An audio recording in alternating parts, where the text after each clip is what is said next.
Hey, this is Matt with Let's Talk Music. I'm here with Gary Moat of Burnt Out Wreck. He is joining us today from the UK. And Gary, how are you doing? Yeah, I'm doing fine, Matt. Yeah, thanks very much for having me on. No problem, man. Thank you for being on. So, I want to tell you something really ironic. Another publicist that I work with um, has sent me a, a press release for your previous band, Heavy Pettin'. Right. So I was like, that's really ironic. I have that, and then you and I are talking today. So Burnout Wreck, you guys are on your third album, Stand and Fight. Yes, number three. The new song is the self-titled debut, right? Stand and Fight. Stand and fight. Yeah, yes. Yeah, it was written 2020. During the terrible times of the lockdown, and it was just a reaction to all the Muppets on the internet that were just upsetting everyone. Just trolls. And it came out of that. Really, that's where it came from. And it was a really cool song. And I'm gonna tell you right now, when I first listened to it, I was like, this is freaking Bon Scott reincarnated. Meow. Um, There's lots of singers sound like that kind of way, the ACDC style. Obviously, we must have all grew up listening to Bon, and that's where we got taught everything that we know. Probably, I mean, one of my favorite American bands is a band called Rhino Bucket, and yeah, I've heard of them. I don't think the singer's American. I think he's from Sweden or something like that. But yeah, just I love that kind of music. Whether it's AC/DC or like people like myself who sort of play in that kind of style and cut about Bond's range. Yeah, just But straight up rock and roll. yeah, yeah, good old fashioned. That's the way I like it anyway. I dig your shirt, man. Route 66. Oh, I don't know. It's just a t-shirt with motorbikes and stuff on it. It's just the usual rock and roll. Right. Probably got it in Tesco. So let's talk about your transition from being a drummer in the previous mentioned band to being the frontman in this band. Okay, yeah, well, that happened many, many years ago, back in 91, 92, really, after Heavy Pen had split up, the end of the 80s, and we put another band together and writing songs as we always did, but I was singing them, and it made sense for me to become the singer, really, instead of trying to find another vocalist. So that's when it started. So it's many, many, many moons ago now. So I'm quite used to it. And Uh, yeah, so you've been in music for a while. yeah. Well, I'm going to be 62 in May, and I started playing the drums when I was 9 or something. So yeah, Oh, wow. crazy. Forever. It seems forever. Yeah, music forever. So, Now, drums is, you started that at 9. When did you start doing lyrics? um, well, once we had sort of got the first sort of band together, we must have been about 13, probably, about 13, 14 years of age. And so we used to play anything and everything that we could to our ability at the time, obviously, and definitely lyrics. Yeah, we used to play covers, and then we built it up to we had 30 or so songs, but then we did start writing our own material. So I'd say probably about 14 or 15, started getting into that sort of thing. And we all used to write. So, that's, everybody had their own songs and stuff. Hmm. So, yeah. So your current band, you have, bass, drums, guitar. Um, do you do primarily the writing, or does everybody kick in? Um, it's all my songs. Yeah. Okay. Um, I hate saying that, it's all about me, It's I'm not one of those people. I don't, but it just so happens that I decided in 2016 that I had all these great tunes hiding away under the bed, as I put it, and not doing anything with them, in my life at the time. So I decided I was just going to go in and record. So yeah, it's I write the songs, I make the demos myself, Hmm. and give it to the band, and the band learn it all, and then they put their own touch to it when we go into the studio to actually record it, because we record in a proper studio. We don't record at home, say, like a lot of people do these days. You know? Right. So your new album is what, 12 songs, I think? Let me see. I'm looking at your press release here, trying to find that. I know it says something about 12 songs. So that is pretty much considered an LP, correct? Yeah, I'd imagine. Yeah, I think there was 12, might have been 12 on the first album, Swallow, and 9 songs on This Is Hell, the second album. So I think this one's got 11 songs on it. 11 songs. Let me just look, because this is crazy, isn't it? Yeah, that's what I'm looking at. I think let me see. There we go. It's 30 album. That's it. Oh, that's So cool. 1, 2, 3, 4, 5, 6, 7, 8, 9, 10, 11 songs. Yeah. 11. Okay. So that's the cover, and there's the 11 songs. Man, gotta love CDs. Yeah, well, I'm afraid that it's old school, isn't it? I Yeah, actually just did an interview with a band at noon, and they are out of Portugal, yeah. and they're releasing their CD in, I think she said April. She said, but I might be able to get, or June. She said, so I could probably get it to you maybe April or May. Because I was like, well, you can put me down for buying one. And she said, oh, you don't have to buy one. We'll send it to you. I said, well, you think you guys could autograph it for me? She's like, sure. I was like, sweet. So, it's I don't even own a CD player anymore. My daughter has one. My wife Yeah, bought me a record player, which I mean, I love records, man. yeah. The only thing I liked better than records was tapes. I loved cassette tapes simply because you open up the tape, you put it in, you hit play, and then you pull out that big jacket and you start reading the lyrics and all the people that were involved in it and stuff. And that was something that was always interesting to me, and that's Yeah, of course. kind of how I got into this was, it's not just, I like listening to music. I like music itself, what it stands for, what you're trying to say to me through your lyrics. The all of the talent that goes into the music itself, the drums, the guitar, the bass, keyboards, whatever you may have.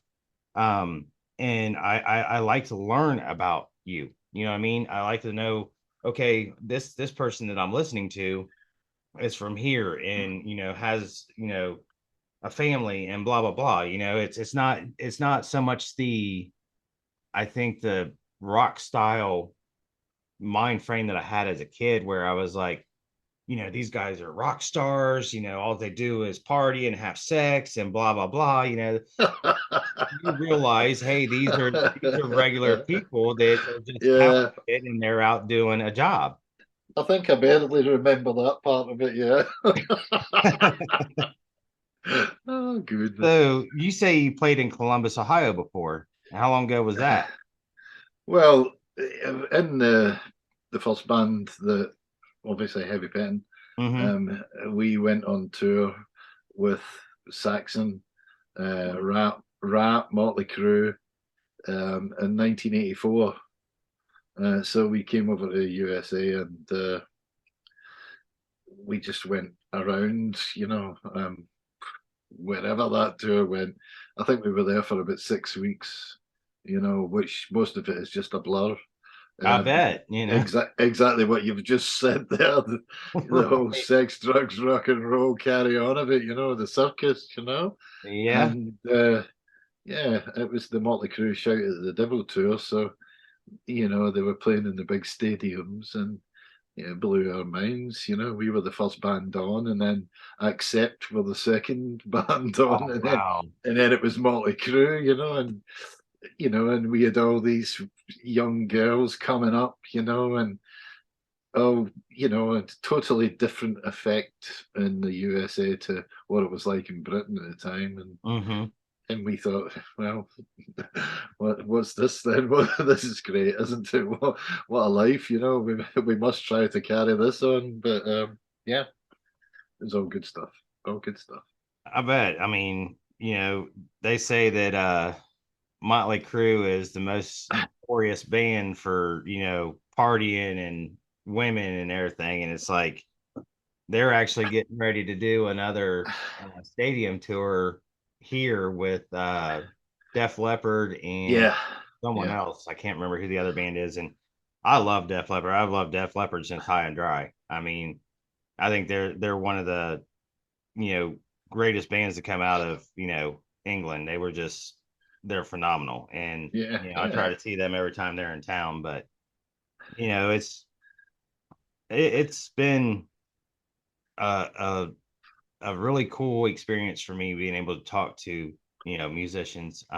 It's not like I'm like, oh my god, I'm starstruck because you're this person. It's like I said, I like to know you as a person. You know what I mean? I don't see you as a superstar, and I think you get more of a connection with that person talking to them like, man, this is really cool that you've been through this. Not like, oh, yeah. really, you was with Motley Crue? Holy shit.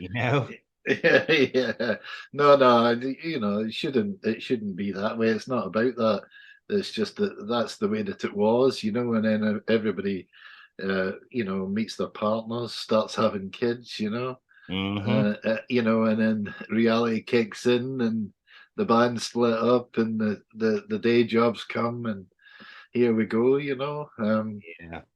climbing up roofs in the middle of London and running around being a carpenter for me, and then becoming a truck driver, and just we've got 4 kids, my wife and myself, and yeah, it's just one hell of a life, It's been it's Oh, been I bet. as you know yourself, probably, it's just like but always in the back of my head, you write songs. It doesn't matter what you're doing and what else you've got going on. There's these songs nipping away that have to come out.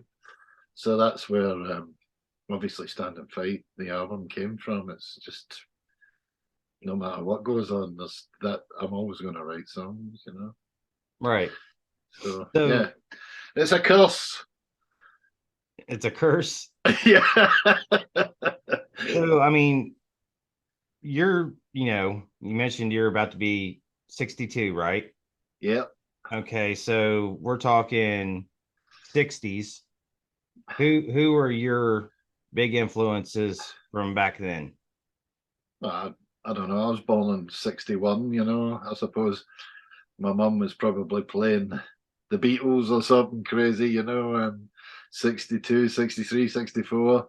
So that's where, anything like that sort of kicked in, I suppose, that kind of music. And then obviously, I remember it being little tiny black and white TV they were sat watching as a child, and Speedy Gonzales, this mouse. Oh yeah. No, no, no, no. The big face comes out the screen at you and freaks you out. My mum used to say, I'd be feeding you your spinach, and the next minute it would be because this mouse has freaked the kids right out. Right. So, but so that's the '60s, isn't it? So, musical influences probably, as you're going into the '70s, just Slade, Sweet, and T Rex, Mark Bolan, just all sorts of people, Status Quo, Thin Lizzy.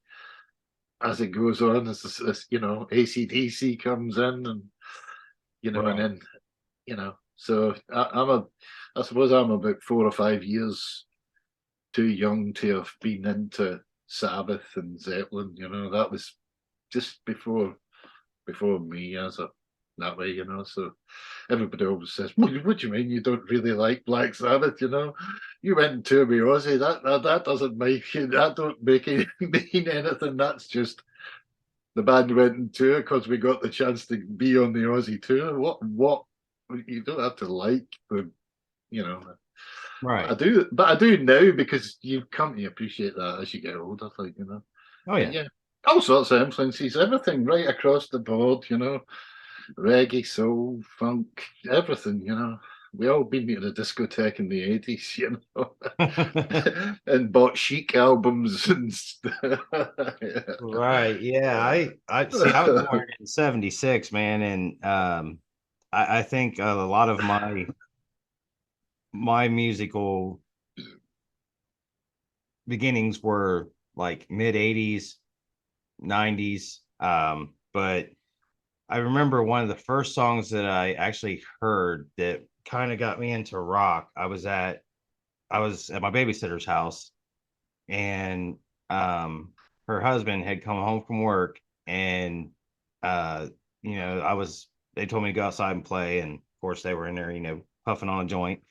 And I come back in, and they're playing Boston, More Than a Yeah, Feeling. And yeah, I was like, wow, that's really cool. Who is that? And been a Boston fan ever since, man. I mean, it's just like I said, doing this thing that I do, it's you have to have an open mind. You have to, if you want to do interviews with people, you have to expand your horizons. Like I did one the other night with a girl named Sophia Marie, and she's kind of like a pop, like indie type music. yeah. Young girl. She was actually doing the interview with me from her dorm room, and it's and then I just before you was the band from Portugal, which there is more of a melodic death metal. She said that one of her big influences was the band Death, and I was like, wow. So, it's you get to learn a lot from this, man, and it's just been so cool. It's like, it almost makes my head explode some days. I mean, I can sit here and scroll like this on my phone with all the publicists that are sending me stuff, and Yeah. it's hard to keep up with. And I mean, I'm sure you know how that is. I'm sure you've done several interviews. So Yes, one or two, one or yeah. two. So what's the chances of Burnout Wreck coming to the States? Oof, probably very slim, to be honest, isn't it? You know, the in the current music scene, financially, you know, and everything else, you know, Yeah. it's great for like you mentioned earlier, Multi Crew and Def Leppard. You know, they can go out and you know, I was watching Def Leppard just on the recent tour that they've just been out on, watching the Mhm. videos of that coming in, and you know, they're just packing out those stadiums. Of course, they can go and play. They're a massive Right. band. You know, I bought the very first single when it came out, the Def Leppard single. We went to see them in Glasgow when they were just playing in a little venue, you know, and we just thought at the time they were about a year or two older than us, sort of that kind of thing. And we just thought, my God, this is great. You know, the new British type of young bands coming through, you know, it's just great. Mhm. But for bands like myself, I mean, you know, I mean, sure, we've got Burnt Out Records, you know, we're on label there, and we're just putting our stuff out through a distributor now. And like most bands, you know, just doing it small time for yourself, and because there's just no money to be made from it, really, you know. Whether that's not not getting enough for playing in a club because the fuel prices and everything's going up. How are we supposed to cope with that as a band, and the cost of just recording, like I say, in a proper studio? It's all got to be self-funded. And you've just got to hope that people will start catching on to you and buy the CD or whatever, or download your stuff, Mhm. and just yeah. So yeah, we'd love to go to the States. Yeah, I'll just keep buying the lottery ticket, will I? Yeah, me too. So, if I hit, I'll throw a show together and have you guys out here. Thank you. So I see that you're getting ready to do a short little leg here from you got two in March, two in May, and one in August. So Yeah, we've got sort of a couple of gigs here and there, uh, just about for the rest of the year. Once, every month, right up until November, I think. Uh, and I'm sure we'll be offered a few more. We've just been offered some there for the summer. Uh, the Cambridge Rock Festival, for instance. It's not too far away from us actually, so that's going to be quite okay. Uh, but logistically, that one of the new guitarists that we got, Andy, and my bass player Al, they live up in Glasgow, and I live in Northamptonshire. So mm, for them to get down to us, I was up there last weekend for a rehearsal, and that was fun. 6 hours non-stop drive just to get to them. oh wow. And then straight into rehearsing, and then up the next day, and then 11:30 into a recording studio, into a rehearsal studio, and right, let's go, 1, 2, 3, 4, off we go. Another 2.5, 3 hours session, and then straight in the car, drove back, straight back again, and 6 hours back. I didn't know what my name was by the time I got back home, I bet. you know, just fell in the door with a takeaway and had a couple of glasses of wine, and that was it. Good night, bang. Took me about a week to recover. I thought, what's happening? I think I'm getting too old for this carry on. Yeah, well, I but, mean, but, but we are, yes, we're going to be out playing, and we've got a good set of people that come to see the shows, and up in Scotland, especially. mhm. I don't know why that is at all. Being Scottish. But there you go. So yeah, we're looking forward to that. That's coming up soon, just about what 2 or 3 weeks time, and yeah, that'll be a good weekend of shenanigans. No doubt. Right. Yeah, we just love gigging, but yeah, it's just getting the right balance so that we can do what we do, with our families, and get out and do a bit of rock and roll and keep ourselves happy, as it were.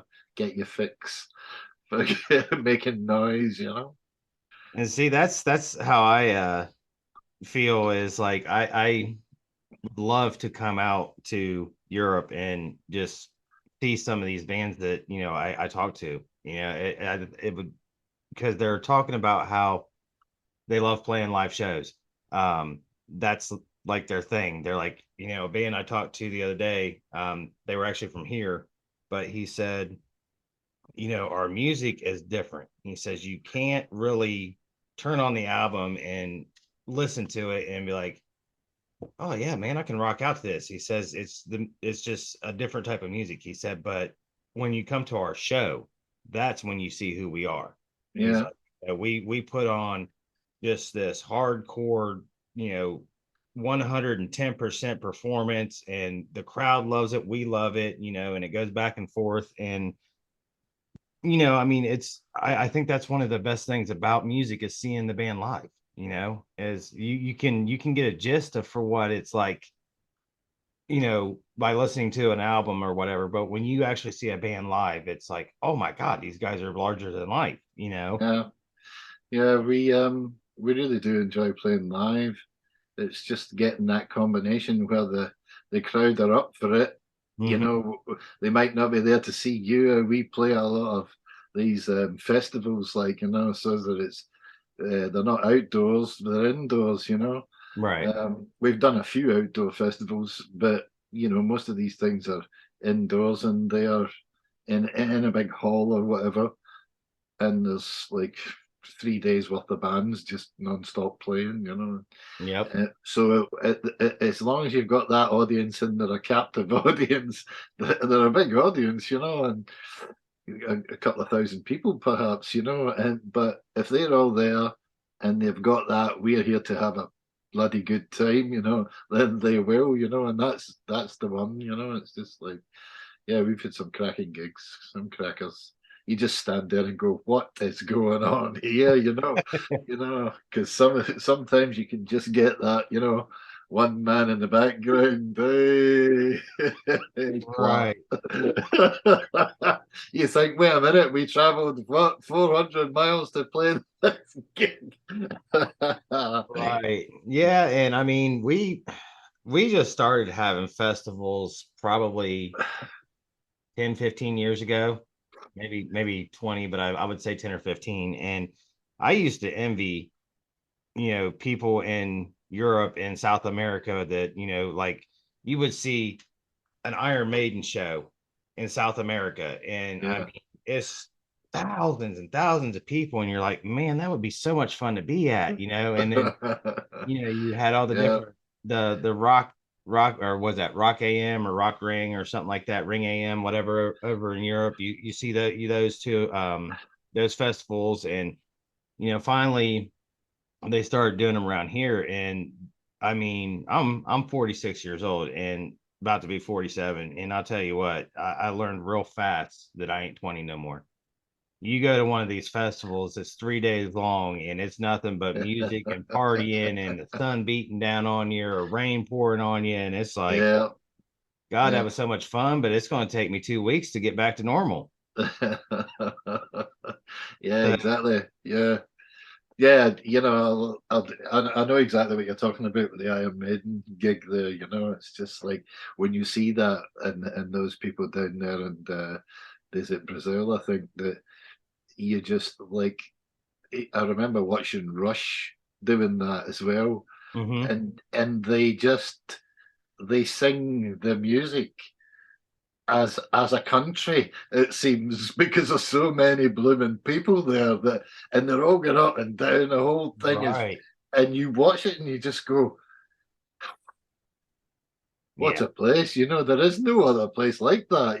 That's you're never going to be in that. Yeah, I know that. Yeah, you can go and play like for download here and the big name bands. I mean, yeah, I've been out the front with AC/DC just in the middle of the crowd, and I thought I was going to die because there was so many people and it was so hot. And I was getting lifted up and down by the crowd. I wasn't trying to bounce; I was just bouncing. And Right. I couldn't breathe. And you're getting smaller because you're getting squashed to death by a million people behind you. So yeah, imagine that. Ooh, must be just an incredible feeling to stand in front of that audience. But Oh and God, I could imagine that feeling, man. you know. And the fact that, they damn near can sing every song with you. They Yeah, know the lyrics to everything. yeah, but it's just like like you say, it's like that in there. The whole audience are just going that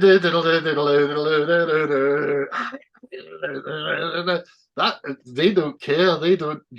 They're just doing that, and they Right. what a show! What shows they can just put out amazing shows. Yeah, yeah, I've seen quite a few of them on the YouTube and stuff. Yeah, brilliant. Yeah, I remember actually I think the first time I seen Maiden, because I actually had seen when they kind of split up. I seen Bruce Dickinson and Adrian Smith, they were together. And then I ended up seeing Maiden, Motorhead, and Dio together. Yeah. That was an amazing show, and God rest their souls. I mean, Motorhead put on a great show, and Ronnie James Dio. I mean, I'm telling you what, that dude was like what 5'4", 5'5", and had a voice that could just blow you over. Oh yeah, yeah. When that stuff came out, I just couldn't believe that.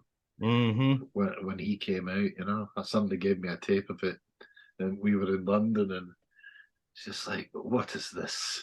What is this? But yeah, amazing. I mean, yeah, we knew all about him obviously from being in Rainbow, but as soon as that came out, that was a whole different ball game. That Oh Dio yeah. in his own band, you know, and yeah, love it. So what's you just released this single. How about the next one? When you guys plan on dropping that? Well, we just have to see how it goes. The album just came out, the second week in December last year. Hmm. So really we're only 2 months into it, and yeah, just play it by ear, and see if we can come up with a video or something, to put out something and keep the ball rolling, keep the interest coming in, really, Hmm. But apart from that, I suppose that I'll just be concentrating and trying to get these shows for the rest of the year, and writing and recording some new songs, because the album's just out. Somebody says to me, "Okay, so when's the new album coming out then?" And I'm like, "Last month." "Yeah, but you must be going to have another one out. Will it be out this year or will it be next year?" I mean, who knows? Who knows? We'll see. Yeah, I It's mean, I get that. I know that just a lot of the artists that I talk to that are, doing the singles, they say, we'll release one and then we'll release another one 2 months later. He says, because with people in their attention span today, 2 months gives them enough time to chew on that song before they're finally like, okay, getting a little bored of this. And then you smack them in the face with another one. Yeah, yeah, yeah. A lot of people just bump them out, but and I look at that and just go, well, what's that? What is that? I don't. Nah, No, I tell you, not, man, I'm not into it. I love the song. I love the sound. Like I said, it reminded me. You reminded me. I even played it for my wife, and as soon as she heard your voice, she was like, "Oh my God, he sounds like Highway to Hell." I said, "That's AC/DC, babe," but yes. And my daughter, when she first heard the first few chords, she was like, "Oh my Lord." I was like, "Man, these guys are freaking legit. I mean, they sound great." And Stand and Fight is a kick-ass song, and I love your explanation of it, of everybody being whiny on the internet and this and that. And you even say several times in the song, kick them in the balls. So Yeah, well, that's it was probably in hindsight. I shouldn't have I shouldn't have used that line. And ah, I just thought everybody says that, your daughter's growing up, and what do I do with people at school? If they try and touch me, kick them in the balls, darling. Just don't right. let them near you. Just give them But It's definitely because a good deterrent. but it's the a lot of people, obviously on commercial radio, they've got to toe the line. So me telling the world to kick people in the balls hasn't went down very well, and a lot of people will not play it, So Yeah, we just for just we that, they could beep it, It's not as if I'm in I'm not in a rap band right, right. shouting obscenities every second word, and then but you hear it on the radio, don't you? Beep, beep, oh no, beep, Yeah. beep. That nah, yeah. I've just not got the money to buy it on there, ever. That's it. That's all it is. Well, Gary, I do appreciate your time, man, and it's been great talking to you. Burnout Wreck, I'm gonna have to go on your website, order me a CD. I'm just gonna start me a new CD and record collection, man. Yeah, no problem. No. Yeah, because I telling you, like I said, I dig your sound and I dig that, that first single, man. So Um, but I will let you go. I appreciate your time, and you have a great evening and rock and roll, dude.